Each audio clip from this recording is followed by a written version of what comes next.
Hello friends, welcome to the next class of how to learn English. आज फिर हम errors के through कुछ और बातें जानने की कोशिश करेंगे। So let us start. He knows about teaching profession. वह टीचिंग प्रोफेशन के बारे में जानता है because he himself has had a teacher. अब हैज़ हैड यानी ये प्रेजेंट परफेक्ट टेंस है, ये पहला हेल्पिंग वर्ब, ये मेन वर्ब, क्योंकि वो खुद एक टीचर रह चुका है। मान लिया अब हमें यहाँ समझ में नहीं आ रहा, हमको ये तो समझ में आ गया प्रेजेंट परफेक्ट है, लेकिन ये कुछ समझ में नहीं आ रहा। आप इसको सिंपल सेंटेंस बनाओ तो सिंपल सेंटेंस बनेगा कि ही इज़ अ टीचर। तो यानी हमारा वर्ब क्या है, इज़ के बिना ये सेंटेंस नहीं बनेगा। तो इज़ की थर्ड फॉर्म क्या होती है, बीन। इज़ क्या है, बी की फॉर्म है, बी वॉज बीन। इज़ का हैज़ हैव हैड से कोई रिलेशनशिप नहीं है, तो यानी ये हैड नहीं आना चाहिए, यहाँ पर बीन आना चाहिए, इज़ की third form. So he himself has been a teacher, तो ये प्रेजेंट परफेक्ट टेंस हो जाएगा और बीन हमारा मेन वर्ब होगा। आई एम हैविंग 2 कार्स, ये सेंटेंसेस मैंने स्टूडेंट्स को बहुत ज़्यादा यूज़ करते हुए देखा है और ये गलत है। हैविंग का मतलब होता है कि हम खा रहे हैं, पी रहे हैं, कोई चीज़ हमारे पास है, उसके लिए हैविंग कभी भी नहीं आता। आई हैव 2 कार्स, मेरे पास 2 कार्स हैं, हैविंग नहीं आएगा। वेन द एक्सीडेंट अक्कर्ड, अक्कर्ड मीन्स होता है हैपन्ड, घटित हो जाना कोई चीज़। तो जब दुर्घटना हुई उसके बाद द ड्राइवर अरेस्टेड, ड्राइवर ने गिरफ्तार कर लिया। होना क्या चाहिए, ड्राइवर को। जब सब्जेक्ट को कुछ किया जाता है तो वो पैसिव सब्जेक्ट हो जाता है, यानी निष्क्रिय सब्जेक्ट। तो जब हमारा सब्जेक्ट ही पैसिव है तो रूल भी पैसिव वॉइस का होना चाहिए। तो पैसिव वॉइस 2 चीज़ों के बिना नहीं बनता, बी की फॉर्म प्लस थर्ड फॉर्म। तो ईडी जिसके पीछे आता है उसकी थर्ड फॉर्म भी यही होती है। यहाँ क्या लगाना है हमको, वॉज, क्योंकि ये सिंपल पास्ट टेंस है तो हमको टेंस तो चेंज करना नहीं, तो यहाँ वॉज आना चाहिए। The principal told to the students, told के बाद आपने किसको बताया उसके साथ टू कभी भी नहीं आता। हमने नरेशन में भी सीखा कि जब भी सैड निकलता है तो टू को साथ लेकर जाता है। तो टोल्ड के बाद किस व्यक्ति को बताया, उस व्यक्ति के साथ टू नहीं आता। वैसे तो टोल्ड के बाद टू आ सकता है अगर टू के साथ वर्ब हो, और वो मोस्टली पैसिव वॉइस में होता है, जैसे I was told to sit down, मुझसे कहा गया कि मैं बैठ जाऊँ। लेकिन इस तरीके से कि टोल्ड के बाद कोई व्यक्ति है तो टू कभी भी नहीं आता। So the principal told the students why were their marks deducted, कि उनके मार्क्स क्यों काटे गए, ये बात प्रिंसिपल ने स्टूडेंट्स को बताई। अब हम नरेशन भी सीख चुके, काफ़ी चीज़ें नरेशन में भी क्वेश्चन वाले सेंटेंसेस सीख ले, और हम क्लॉजेज भी सीख चुके हैं। तो हम ये जान चुके हैं कि सेंटेंस का सेकंड पार्ट, और ख़ास तौर पर जब वो इसका क्या बताया, यानी ये वाला सेंटेंस इसका ऑब्जेक्ट है, तो ये कभी भी क्वेश्चन की फॉर्म में नहीं होता है।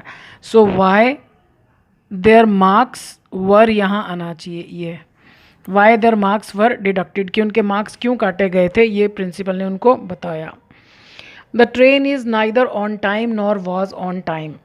नाइदर नॉर बहुत आसान है, आप देखो कि क्या हमारे पास सब्जेक्ट 2 हैं, वर्ब्स 2 हैं, क्या चीज़ हैं 2, तो देखो वर्ब्स 2 हैं, इज़ वॉज, यानी ट्रेन ना तो लेट है, ना तो टाइम पर है, ना थी, तो हमको इसके साथ नाइदर नॉर लगाना। The train neither is nor was on time, on time हमें 2 बार लिखने की ज़रूरत ही नहीं है। The train neither is nor was, neither के बाद दी वर्ब, नॉर के बाद दी verb, on time. Hardly he had read the notice when he fainted, अब तो हमें बहुत अच्छे से समझ में आ गया कि हार्डली के बाद वाला जो फर्स्ट पार्ट है वो हमेशा क्वेश्चन की फॉर्म में होता है, तो हैड यहाँ आना चाहिए, एंड बीच में वैन आएगा, ठीक है, बाकी सब ठीक है, कि अभी मुश्किल से उसने नोटिस पढ़ा ही था कि वो बेहोश हो गया। He did not like to go to school because he beat there daily, उसको स्कूल जाना अच्छा नहीं लगा, क्यों, क्योंकि वहाँ वह रोज़ नहीं पीटता था, उसकी रोज़ पिटाई होती थी। तो सब्जेक्ट को कुछ किया जाता था, तो ये पैसिव वॉइस है। ही वॉज बीटन, बीट की सेकेंड फॉर्म भी बीट होती है, ध्यान रखिएगा, बीट बीट बीटन, बीट का मतलब फेंटना भी होता है, जैसे अंडा फेंटते हैं। So because he was beaten their daily, क्योंकि उसे वहाँ रोज़ मारा जाता था, पीटा जाता था। एवरीबडी नोज अबाउट दिवाली, हर कोई दिवाली के बारे में जानता है। इट सेलिब्रेट्स, ये इट प्रोनाउन है, ये किसके लिए आया, दिवाली के लिए आया। तो यानी दिवाली मनाती है हर साल, दिवाली नहीं मनाती, दिवाली को। तो जब सब्जेक्ट को कुछ किया जाता है तो दैट मीन्स पैसिव वॉइस। आप क्योंकि ये फर्स्ट फॉर्म है तो ये सिंपल प्रेजेंट टेंस है, तो हमको बी की फॉर्म लगानी is. It is celebrated every year. It celebrates भी सिंपल प्रेजेंट टेंस है, इट इज़ सेलिब्रेटेड भी सिंपल प्रेजेंट टेंस है। फ़र्क सिर्फ इतना है कि ये एक्टिव वॉइस में बना हुआ है, जबकि हमें यहाँ एक्टिव वॉइस की ज़रूरत नहीं है, हमें पैसिव वॉइस चाहिए, तो it is celebrated. No sooner did I got in to the bus, जैसे ही मैं बस में चढ़ा। नो सूनर के बाद भी क्वेश्चन बनता है, जैसे हार्डली के बाद बनता है, लेकिन डिड को सेकेंड फॉर्म पसंद नहीं। Get in to the bus sooner than, when नहीं आएगा, वैन में कौन जाता है, हेडली यानी हार्डली, यहाँ पर दैन आना चाहिए, THAN, than the bomb discovered, bomb ने ढूंढ लिया, बॉम्ब ने किसको ढूंढ लिया, बॉम्ब को ढूंढ लिया गया। No sooner did I get in to the bus than a bomb, a bomb का मतलब होता है कि एकदम पता चला कि वहाँ बॉम्ब है, द बॉम्ब का मतलब है कि वहाँ पहले से ऑलरेडी पता था, वो हमारे बस में चढ़ने के बाद ही उनको मिला, तो डिपेंड करता है। No sooner did I get in to the bus when a आना चाहिए, क्योंकि अब हमारे पास कोई सिचुएशन तो है नहीं, when a bomb was discovered, passive voice है। None of your student is hard working, hard working diligent, Delhi जगह का नाम है, डिलीजेंट मीन्स पुरुष, यानी दिल्ली के पुरुष मेहनती हैं, डिलीजेंट, डिलीजेंट मीन्स मेहनती। सो नन ऑफ योर स्टूडेंट्स, ये याद रखिएगा, ऑफ का मतलब हमेशा यहाँ पर इन इस तरह के फ्रेजेस में ऑफ का मतलब होता है में से, तो हमेशा ज़्यादा में से कितनों की बात हो रही है वो तो हम यहाँ बताते हैं, लेकिन यहाँ हमेशा ज़्यादा लोग ही होते हैं। So none of your students is, क्यों, क्योंकि हमें इसे तो देखना ही नहीं, हमारा सब्जेक्ट तो ये है, एक भी नहीं। इज़ हार्ड वर्किंग, कुछ स्टूडेंट्स को मैंने देखा है कि वो लेबोरियस वर्ड यूज़ करते हैं। एक्चुअली इंग्लिश टू हिंदी जो डिक्शनरी होती है ना, उसमें कुछ वर्ड्स का बस मीनिंग बता दिया गया होता है। इंग्लिश में प्रॉब्लम क्या है कि कुछ वर्ड्स ऐसे हैं जो सिर्फ व्यक्तियों के लिए यूज़ होते हैं, कुछ सिर्फ वस्तुओं के लिए यूज़ होते हैं, कुछ दोनों के लिए यूज़ होते हैं। तो लेबोरियस जो है वो व्यक्तियों के लिए यूज़ नहीं होता कि ये आदमी बहुत लेबोरियस है, लेबोरियस काम के लिए यूज़ होता है जिसमें बहुत लेबर लगती है। जैसे हम कहते हैं embroidery, embroidery is a very laborious job, embroidery बड़ा मेहनत वाला काम है। So none of your students is hard working या डिलीजेंट, मैंने आपको बता दिया डिलीजेंट का मतलब ही हार्ड वर्किंग होता है। We have this house since independence, आज़ादी के समय से ही हमारे पास ये मकान है, तो जब भी से आ गया तो वो परफेक्ट कंटिन्यूज़ है, पर क्योंकि इसमें रहा है तो आ ही नहीं रहा, तो परफेक्ट में बनेगा। अब भी हमें समझ में नहीं आ रहा, तो आप जो सेंटेंस आपको नहीं समझ में आ रहा ना, उसको बिल्कुल सिंपल बनाओ। तो सिंपल बना, वी हैव दिस हाउस, हमारे पास ये मकान है, तो यानी हमारा वर्ब क्या है, हैव, जिसकी कि हमको थर्ड फॉर्म करनी है, और एक हैव हमको यहाँ लगाना है क्योंकि हमने प्रेजेंट परफेक्ट में बनाना है। तो we have had this house since independence. She is having a headache, ये देखिए यहाँ मैंने आपको बताया ना, शी इज़ हैविंग, उसको उसका सिर दर्द हो रहा है, ये गलत है। She has a headache, is having जब यूज़ होता है ना, तो उसका मतलब होता है कि कोई व्यक्ति कुछ खा रहा है, पी रहा है या नहा रहा है, he is having a bath. So she has a headache. The few chapters were interesting, जो थोड़े बहुत, ये इसका मीनिंग ध्यान से समझिए, इसका मतलब थोड़े से नहीं है, जो, सबसे पहला शब्द ही जो थोड़े बहुत चैप्टर्स इंटरेस्टिंग थे, और यहाँ पर बताया जा रहा है कौन से, विच द टीचर टॉट, जो टीचर ने पढ़ाया। हमेशा ध्यान रखिएगा, ये जो आप विच द टीचर टॉट बता रहे हैं, तो उससे पहले वो व्यक्ति या वो वस्तु होना चाहिए जिसके बारे में आप ये बता रहे हैं।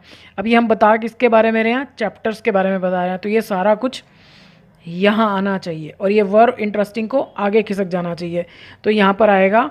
लेकिन मैंने आपको बताया द फ्यू के बाद जो है विच की जगह दैट आता है, मतलब यहाँ पर WH फैमिली हमको यूज़ ही नहीं करनी।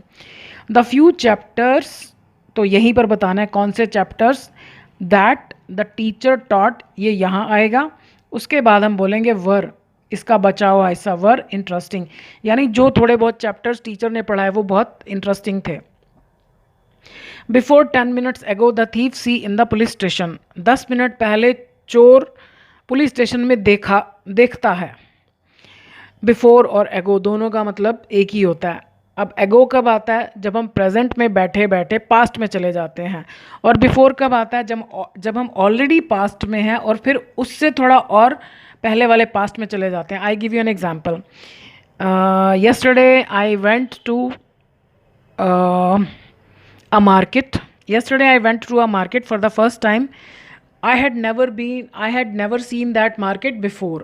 पहले तो हमने पास्ट टेंस बनाया कि कल मैं एक मार्केट में गया पहली बार, और वो मार्केट मैंने कल से पहले नहीं देखी थी। So I had never seen that market before, ये कल से पहले की बात है, और आज अभी से पहले के लिए हमेशा एगो आता है, और ये दोनों इकट्ठे एक सेंटेंस में कभी भी नहीं आते। 10 मिनट्स एगो, 10 मिनट पहले, द थीफ, अभी एक्चुअली ये पास्ट में बनना चाहिए क्योंकि 10 मिनट पहले की बात कर रहा है और ये पैसिव वॉइस है। The thief was seen in the police station. Next, neither my hand writing is good nor, not लिखा हुआ है, not bad. Okay, neither nor होता है, सब्जेक्ट तो एक ही है, सिर्फ माई हैंड राइटिंग की बात हो रही है, उसकी दो अच्छाइयाँ या बुराइयाँ बताई जा रही हैं, तो यहाँ आएगा my hand writing is, verb भी एक है, यहाँ पर आएगा नीदर गुड, और यहाँ पर नॉट नहीं आएगा, नॉर आएगा, नॉर बैड।